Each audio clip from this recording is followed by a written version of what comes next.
Yo, what's good YouTube? It's your boy Vade, aka Pro Bench Warmer, and I'm bringing you guys today a data mine video with all the cards that were data mined today. As you guys open the apps today, you guys seen that huge update, and I don't know if you guys do it, but I know when I see a huge update, I run over to the subreddit and I check out if XOF has data mined some new cards and released them, not released them, but uploaded them to the Duel Links subreddit, and he did. And I'm actually going to do this video in a different way than I originally started to record it before, and then I cut it because it was going way too long, and I started rambling, and I don't want to ramble. I'm already rambling right now, but let me get back on topic. I'm actually going to do this by the archetypes that are released in this new box that is coming up. Also, they might not even be in this new box. There's no for sure saying that these are in the new box, but they are in Duel Links code.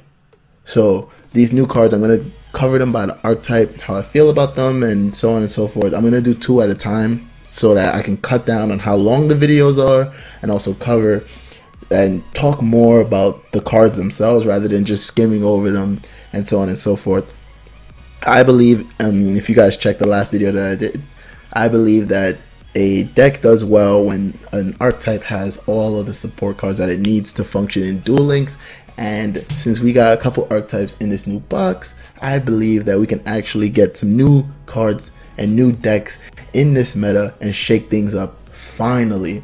But let's get into this video. The first card you see here, I'm actually going to pull them up in individual images, is Volcano Doomfire. Now, this card is actually pretty cool because it doesn't seem like it's too hard to pull out. It's an 8-star Pyro effect monster, fire attribute, that states this card cannot be normal summoned or set. This card can only be special summoned by sending a face-up TriBlaze accelerator you control to the graveyard.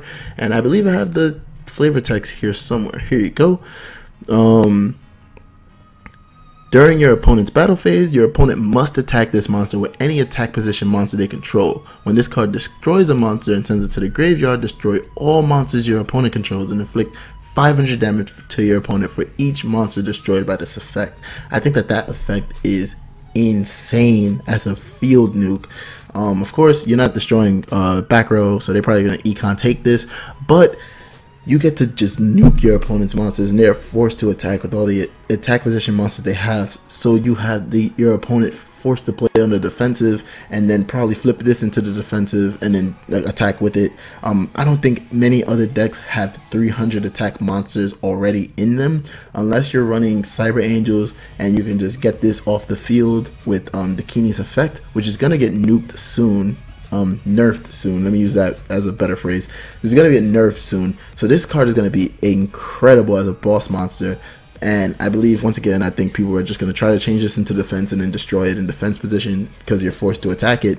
But it forces your opponent to play it differently. Like, what if that deck isn't, like, what if it's a deck that doesn't have high attack monsters? You're forced to attack into this or play defensively, and then if you play defensively, this thing destroys a monster and then nukes your whole entire field, hits you for 1500 damage if you had 3 monsters out on the field, and then probably attacks you with another volcanic monster. So it's still really good in Duel Links. I don't know, maybe too good in Duel Links, I'm not 100% sure.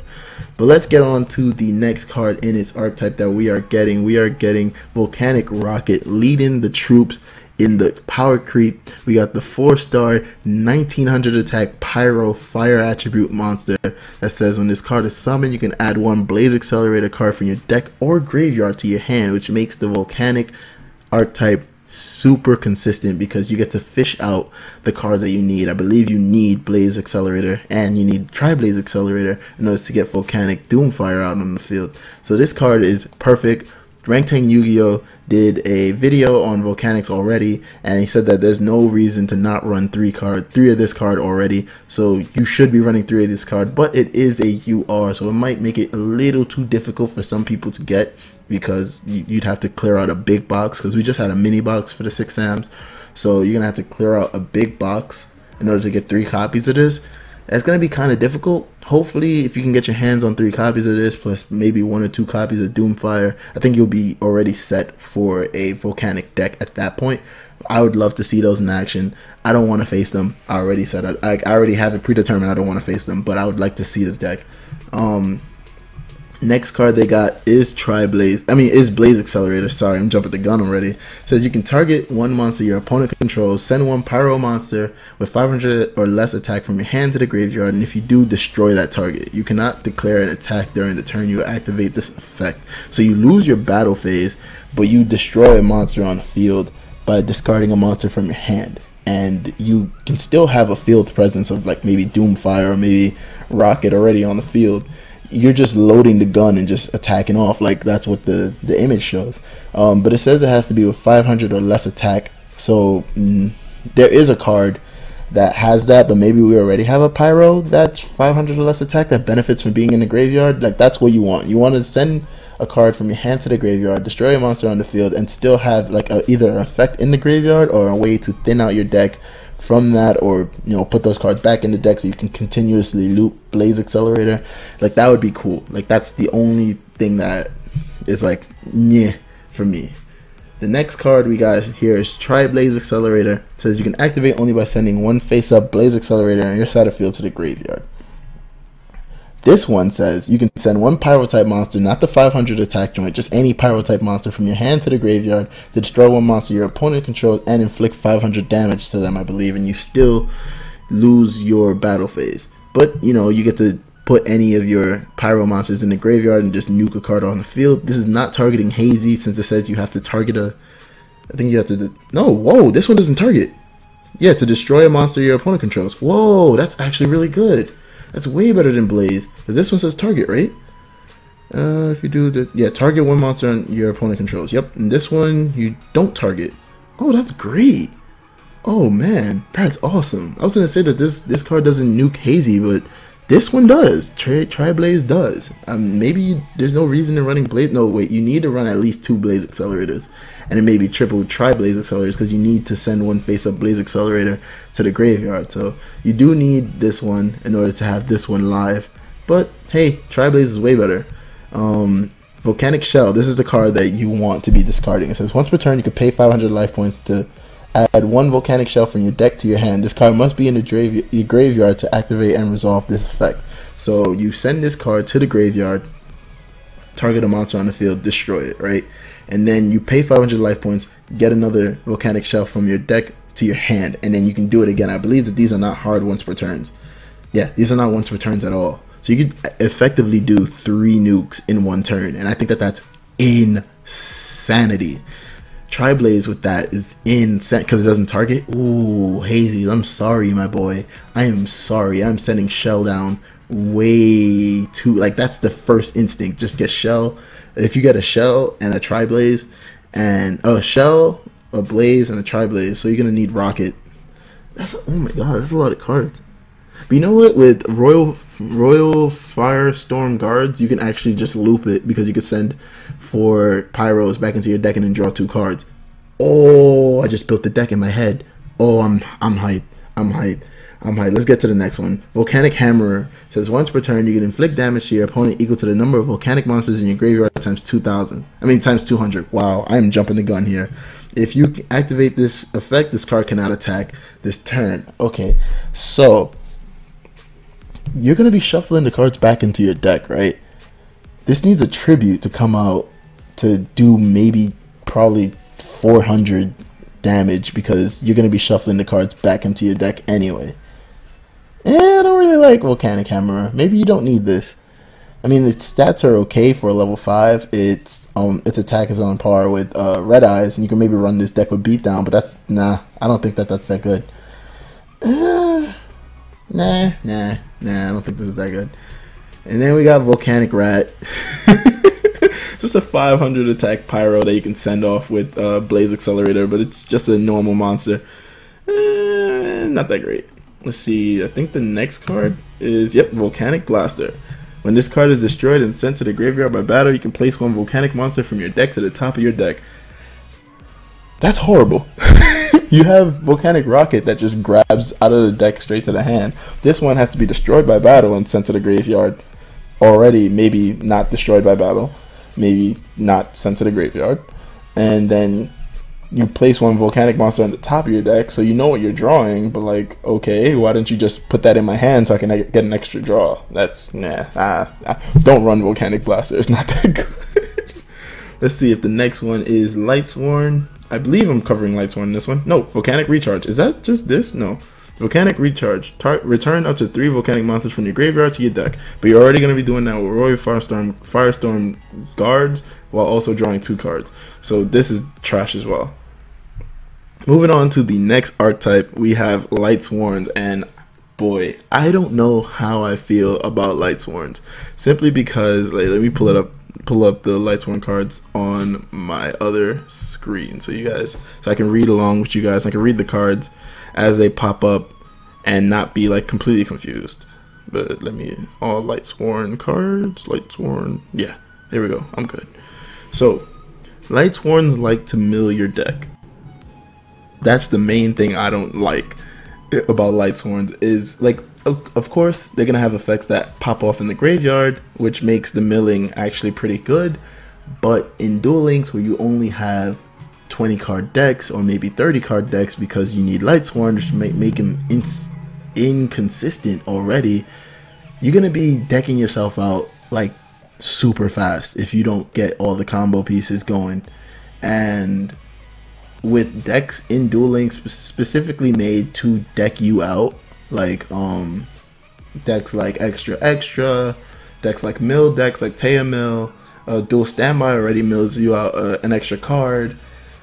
I don't know, you're gonna be losing cards like crazy, and I don't know if you'll be able to gather those as fast as you lose them. If you don't, you're kind of screwed. You're kind of screwing yourself. But let's get into these effects, right? Because we can't talk all this crap before like not knowing what these effects do. So the first one, Leela Lightsworn Sorceress, says that you can target one spell, trap card your opponent controls, and then turn this card from face up attack position to face up defense position and destroy that targeted card. And also at the end of your turn, you mill 3 cards from your deck, the top of your deck. And I'm like, I mean, that's a mandatory effect. You simply go down from 1500. Wow, I'm just pulling numbers out of my ass here, but you go from having 15 cards in your deck to 12 cards in your deck. I don't know. That's a big disadvantage to me. I don't know how I feel. Next one is Arcus Lightsworn Druid. Let me pull up his flavor card. Here we go.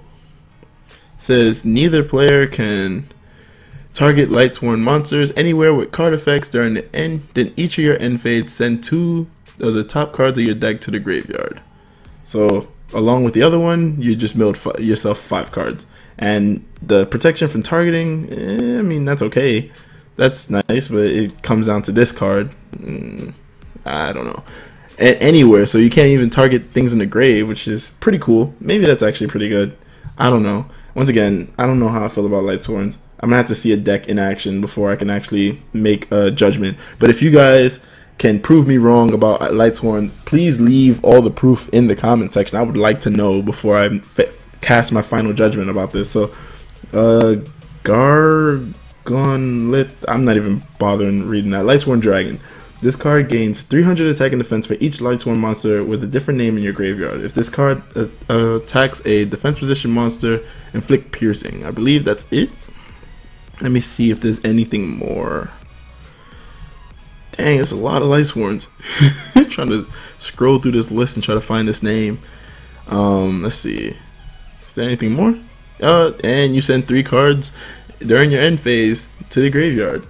Dang, man. And this is a tribute monster? Jesus Christ.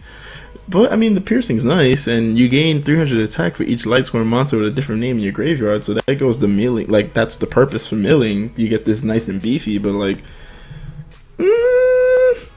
it's still, like, you have to tribute this, and then you just get piercing. It doesn't really have protection within itself. You have to have it out with Druid in order to have some type of protection from targeting.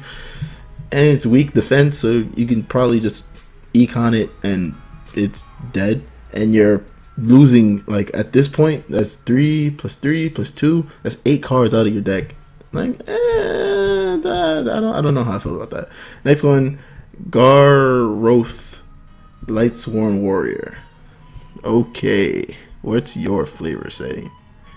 What's your card reading out as? It's a nice body though, 1850. It says each time a card is sent from your deck to your graveyard by the effect of a Lightsworn monster you control, except this card, send the top 2 cards of your deck to your graveyard, then draw 1 card for each Lightsworn monster sent to your graveyard by this effect. Yo, you're milling yourself out. Okay, so let's say you have the Lightsworn Sorceress out, right? You milling 3 cards, and then you mill 2 cards with this one, and then you draw 1 card for each Lightsworn monster sent. So let's say out of all of those you sent 3 Lightsworn monsters. So you mill your deck of 5 cards, and then you draw 3 cards. Dude, what? Please, someone has to convince me that this archetype is good in Duel Links, like good for Duel Links. Yo, you're gonna run your resources super fast. I don't know, man. Dreary Lightsworn Spirit. This card gains 300 attack for each Lightsworn monster with a different name in your graveyard. So I guess that's like the common goal, to fill up your graveyard to get these monsters to get beefy. But like, this one's already really weak with 400 attack beforehand. It's probably not gonna get ran in Lightsworn decks. It's probably gonna be run at 1 for having the different name type of thing fit. Send 2 cards from the top of your deck to your graveyard. Jeez, my god. Renyan Lightsworn Rogue. Flip, target 1 Lightsworn monster in your graveyard, shuffle that card back into your deck, then draw a card. Okay, so you just shuffle a card back into the deck, you draw a card, and you lose this because you're just gonna be setting this. And Realm of Light. Each time a card is sent from your deck to your graveyard, place 1 shine counter to this card. Is this every card for each individual card, or is it just the time that this is milled? Lightsworn monsters gain 100 attack for each shine counter on this card. If this card will be removed by a card effect, remove 2 shine countered from it instead. Nah, there's no reason for this card. This card is trash. John the Lightsworn Paladin. Oh, this is an SR. Maybe this is good. This card, if this card attacks your opponent's monster, it gains 300 attack during the damage step only. Okay, Leotar. Once per turn during your end phase, send the top 2 cards from your deck to your graveyard. What? I don't know. I'm not a big fan of Lightsworns. Like, I don't know. Someone has to convince me. Please convince me. Because right now, I feel like Volantics is way better than Lightsworns in Duel Links because they have a goal of burning your opponent out, destroying their monsters, nuking their fields, and getting a big beefy beater on the field. Lightsworns is just, let's mill my deck out and gain a little bit of attack. Like, I don't think we have the Lightsworns that have effects in the graveyard, like, that are good. Druid is fine. I mean, I don't know how I feel about it. Like, but I'm hyped that we get it because I'm pretty sure people are going to be running Lightsworns in the next upcoming ladder, the next PvP like month. But I don't know if it's going to be good. Please tell me what. I mean, we have some spells and traps that like target the light monsters in your graveyard, return them to the hand, and so on and so forth, or maybe special summon them from the grave. But from what I'm seeing, not that great. And I believe when I looked up Lightsworns, they also ran Judgment Dragon, and we don't have Judgment Dragon, so you feel me? Judgment Dragon, and I was gonna say Punishment Dragon, but I believe Punishment Dragon is for Twilight Sworn decks. But yeah, I'm not too impressed. But that's it for this video. The next video will have the next 2 archetypes that will be in this box, or maybe the next 2 archetypes that will just data mine. They might not. I'm not gonna tell you guys that all these cards are gonna be in the box, because if they're not in the box, you guys are gonna come screaming at me. But leave in the comment section what your thoughts are on these 2 archetypes that are gonna be released soon, sometime soon. Do you like them? Do you don't like them? Let me know. And with that being said, I'm gonna get going. Peace.